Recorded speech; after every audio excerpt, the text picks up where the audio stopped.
Herzlich willkommen. Hier und jetzt geht es darum, wie Sie Ihre Promotion berufsbegleitend angenehmer und zielführender gestalten können.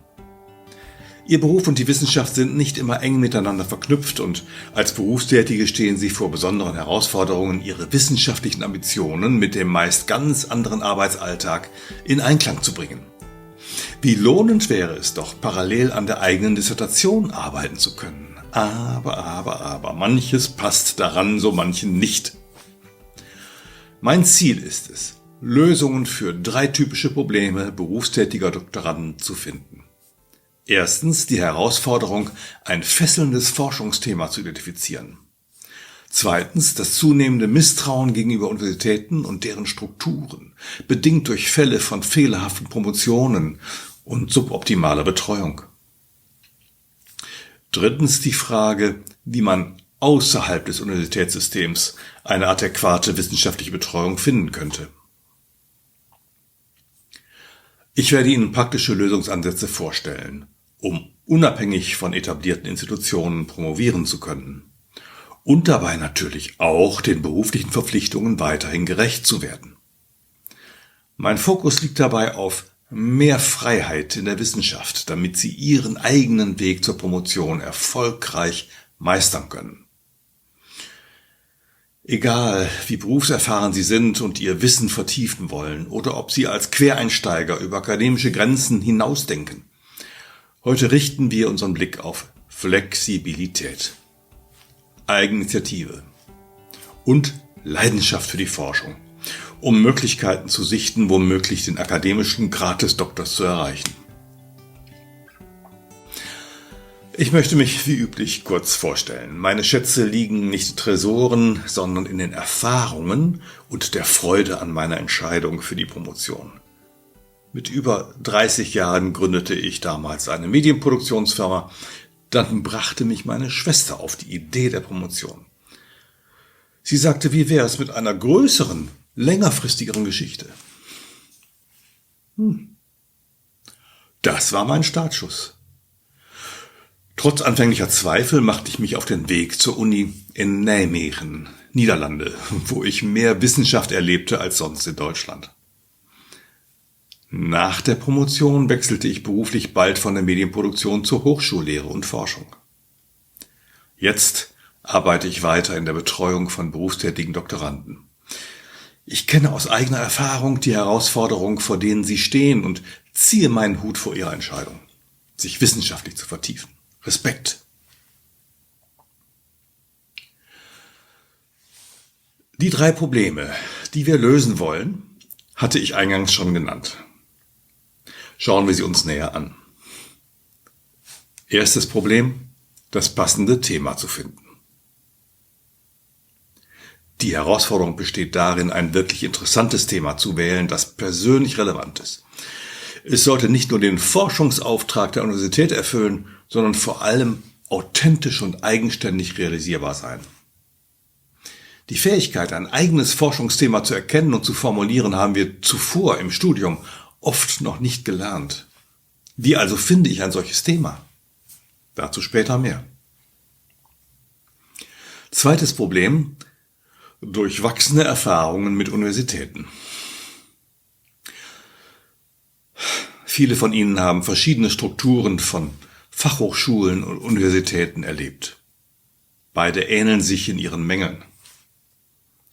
Fachhochschulen wirken oft wie höhere Berufsschulen, während Universitäten sich auf bestimmte Fachbereiche konzentrieren. Das erneute Eintauchen in diese Massenbildungseinrichtungen, um dort zu forschen, erscheint vielen problematisch. Vor allem, wenn die Betreuung in den Zeiten des Studiums bereits schwach war, ist die Erwartung an eine bessere Forschungsbetreuung fraglich.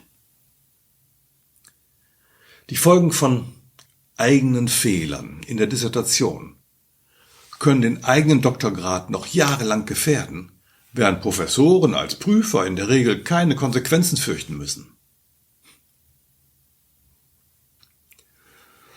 Drittes Problem: Freiheit in der Forschung. Angenommen, Sie haben ein fesselndes Forschungsthema gefunden, aber die Vorstellung, sich erneut in großen, starren Strukturen zu bewegen, schreckt ab. Dort arbeiten Menschen mit ihren oft persönlichen Erwartungen an Doktoranden. Das ist im Beruf vielleicht schon hinreichend anstrengend. Wo also findet man außerhalb des Universitätssystems angemessene wissenschaftliche Betreuung und Anleitung? Ist es möglich, frei zu promovieren? Was also tun? Ich kann nachvollziehen, dass im hektischen Berufsalltag die Zeit fehlt, sich ausführlich mit diesen Problemen auseinanderzusetzen. Aber wie im Leben üblich gibt es Lösungen. Nicht von ungefähr, aber sie sind vorhanden. Manche Menschen haben diese Einfälle im Schlaf, andere, so wie ich, auf ihrem eigenen Weg zur Promotion, dank jenen Menschen, die mich betreut und interdisziplinär weitergebildet haben. Ich präsentiere mich heute als Ihr Problemlöser. Nach vielen Jahren in der Lehre und Forschung nehme ich mir nun die Zeit, um Ihre Probleme in den Blick zu nehmen, zumindest in diesem Vortrag. Lösungsversuch Nummer 1. Die Themenfindung. Packen wir es an. What's your topic? Was ist Ihr Thema? Das war auch mein erstes Problem. Und vielleicht ist es auch Ihres. Auf dem Weg nach Nijmegen, wo ich meine Promotion begann, habe ich lange überlegt. Bald war mir die Idee gekommen, ein Erlebnis aus meiner Zivildienstzeit zu untersuchen. Mein Entdeckungszusammenhang, wie man damals sagte.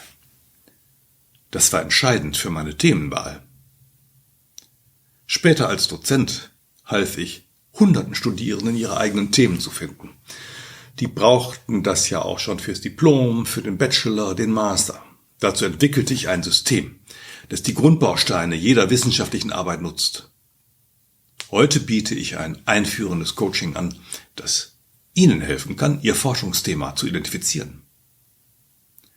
Das Coaching beinhaltet Online-Meetings und Inputs zu den Grundbausteinen eines Forschungsprojekts.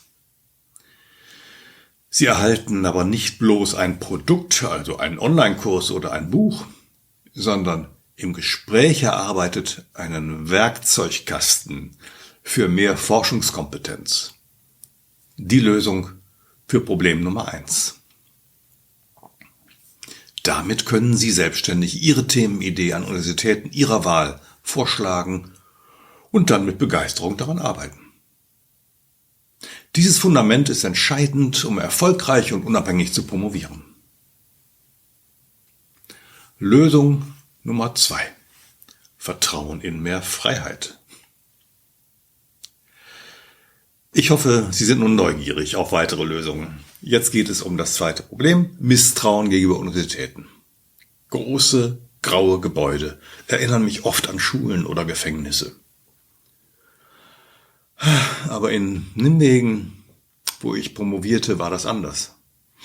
Die Professoren dachten interdisziplinär und das war dort Standard. Anders als in Deutschland, wo man oft in einem Fachgebiet gefangen ist. Mein Thema erforderte interdisziplinäres Denken, was in den Niederlanden selbstverständlich war. Und das war erst gar nicht einfach für mich. Meine Dissertation sollte nicht nur innerhalb meines Fachs sein, sondern auch 2 andere Disziplinen einbeziehen. Das war mehr Arbeit. Aber auch mehr Gewinn. Ich durfte mich in der Kommunikationswissenschaft und in empirischer Sozialforschung weiterbilden. In den Niederlanden gibt es seit jeher keine Fachgebietszusätze beim Promovieren, keine Einschränkungen. Die Promotion in Deutschland gefällt nicht jedem. Die Abhängigkeit von Doktorvätern und Doktormüttern ist stark. In den Niederlanden und im angelsächsischen Raum wird am Ende die Dissertation von einer Kommission bewertet, nicht bloß von den Betreuern. In Deutschland erlebten 2 inzwischen Promovierte, die ich kenne, Bernd und Frank, was man sich eigentlich nicht wünschte. Bernd musste Forschung für den Doktorvater betreiben, der damit das Portfolio seines Instituts anreichern wollte. Nichts da mit Freiheit der Forschung.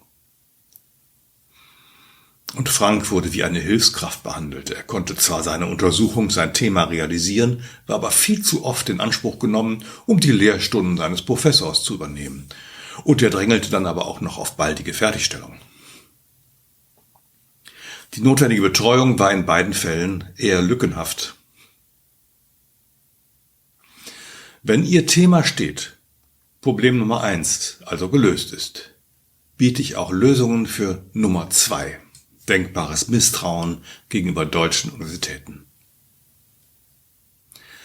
Durch begleitende Unterstützung und die Erkundung von Alternativen im In- und Ausland, sogar online. Sogar Online-Verteidigungen der Dissertation sind seit Corona möglich, zumindest in vielen anderen Ländern. Innovationen gibt es woanders längst und ich stehe als Coach zur Verfügung. Mehr Freiheit für Ihre Pläne, das ist mein Ziel. Gönnen Sie mir ein kleines Zwischenfazit. Bevor wir uns nämlich dem dritten Problem zuwenden, einfach außerhalb des Universitätssystems eine adäquate wissenschaftliche Betreuung zu finden, hier also noch einmal der Blick auf die Lösung der ersten beiden Probleme. Erstens, fehlendes Thema. Entwickeln Sie es gemeinsam mit mir in einem individuellen Startcoaching. Dabei nehmen Sie einen Werkzeugkasten mit, wie ich es nenne, den Sie immer wieder nutzen können. Zweites, das Misstrauen gegenüber Universitäten. Wählen Sie flexibel Ihre Hochschule und nutzen Sie bei Bedarf mein Coaching für Ihre Unterstützung. Ich kann Ihnen dabei auch helfen, über den Tellerrand zu schauen, zugunsten Ihres Forschungsvorhabens.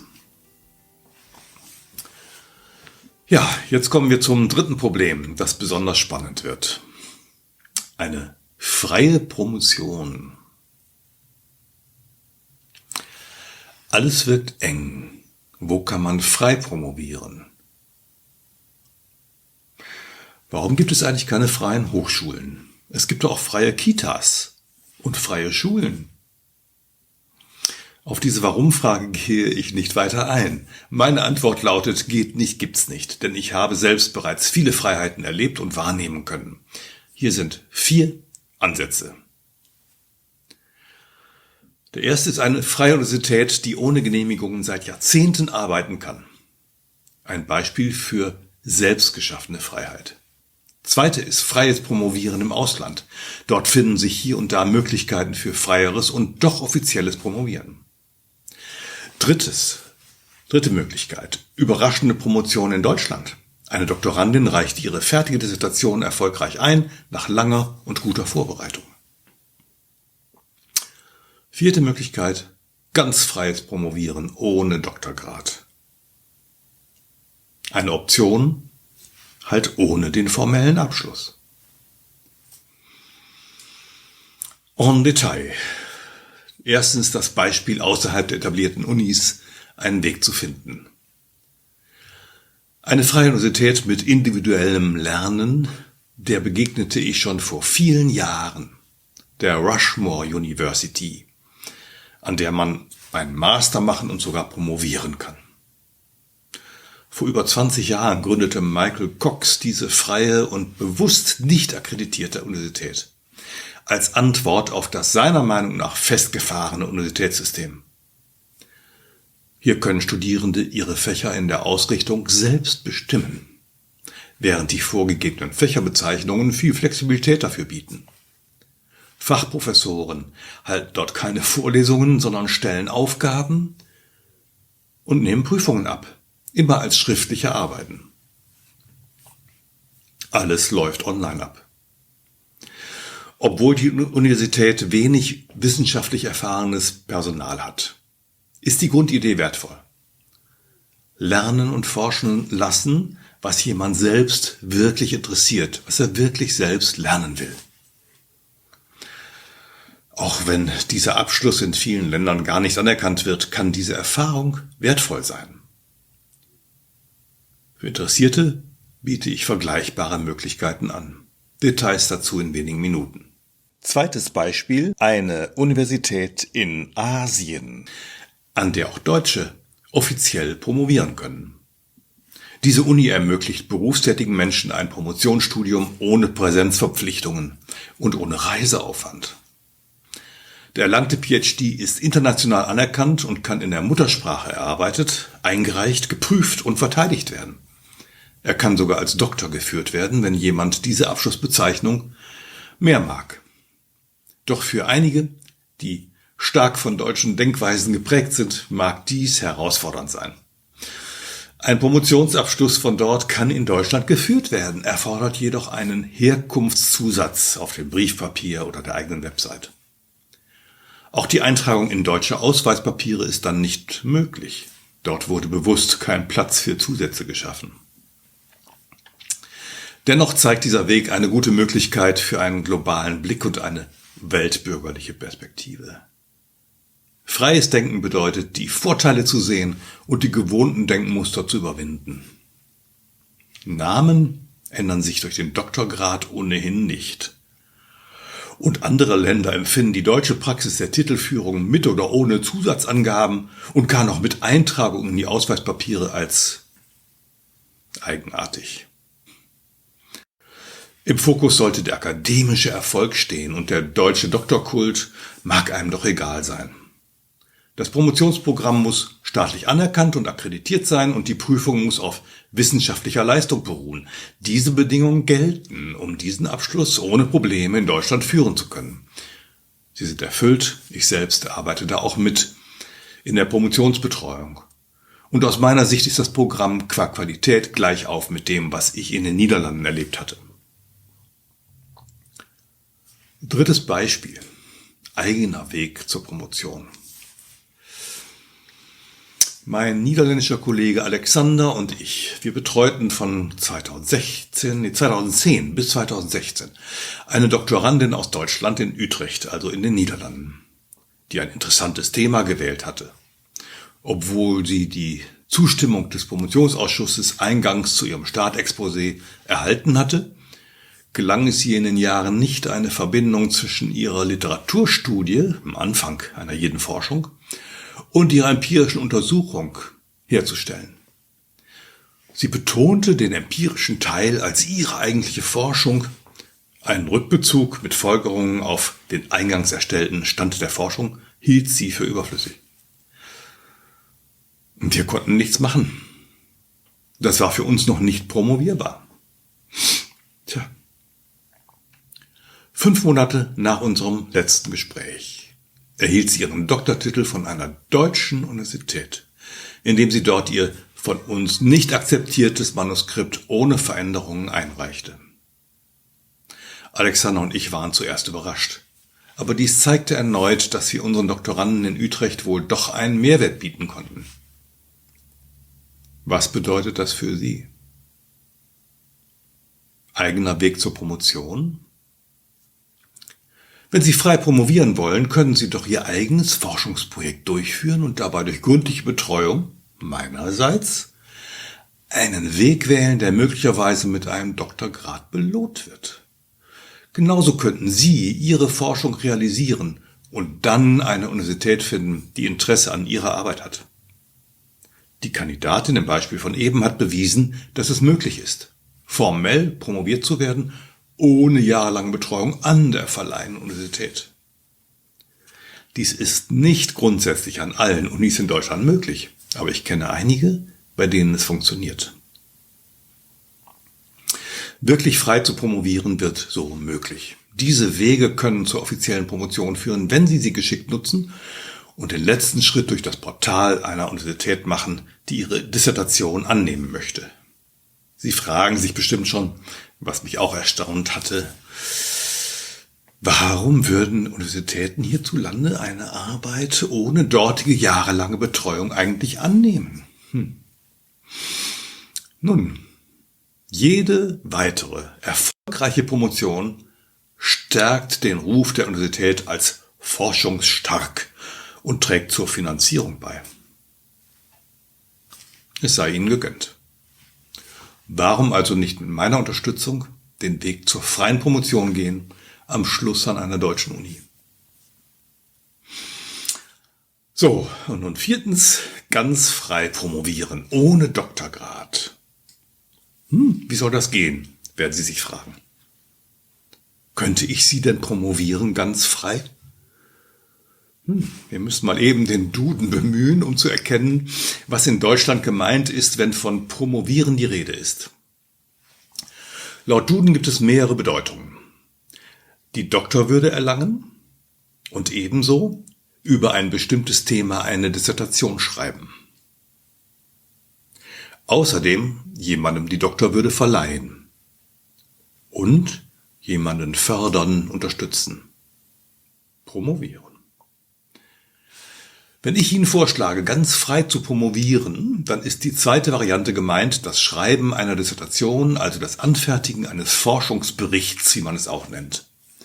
Dabei kann ich Sie natürlich betreuen, da ich schon seit 15 Jahren Promovierende betreue und auch promoviert habe, also Ihnen die Doktorwürde verliehen habe. Nur dass ich jetzt nicht diese letztere Aufgabe meine, Ihnen die Doktorwürde zu verleihen. Das geht nirgendwo außerhalb einer Universität. Aber selbstverständlich können Sie Ihre Dissertation schreiben und dazu meine Betreuung wählen. Ob dieses dann eines Tages dazu führt, dass Sie promoviert werden, liegt dann ganz bei Ihnen und der jeweiligen Uni. Ich will nur gerne dazu beitragen, dass es Ihnen gelingen kann, die Anforderungen an eine Doktorarbeit zu erfüllen. Lassen Sie uns nun zusammenfassend die interessanten Aspekte der beschriebenen Problemlösung betrachten. Im ersten Beispiel der nicht anerkannten Universität mit ihren individuell erreichbaren Abschlüssen betone ich die Werte und Freiheiten des Selbstlernens.